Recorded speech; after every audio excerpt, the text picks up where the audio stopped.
God as a creator ఎవరు లేరు, creativity ఉంది, గాడ్లీనెస్ ఉంది అంటారు ఓషో గారు. అంటే భగవంతుడు సర్వవ్యాపిగా అనుభవం చెందొచ్చు, కానీ ఏదో ఒక పర్సన్లో ఉండి పైన ఎక్కడో మన అందరిని నడిపిస్తున్నాడు.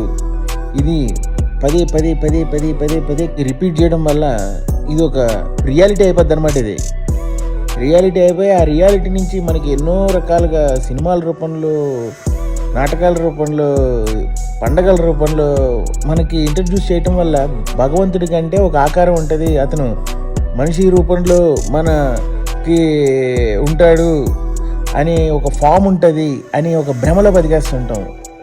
అన్ని ఫామ్స్ ఆయనవే.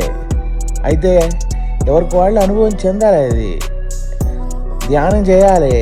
ధ్యానం చేసి కండిషనింగ్ అంతా క్లీన్ చేసుకోవాలి. క్లీన్ చేసుకొని ప్రశాంతమైన ఇన్నోసెంట్ ఐస్తో చూస్తే భగవంతుడు లేని చోటే లేదు.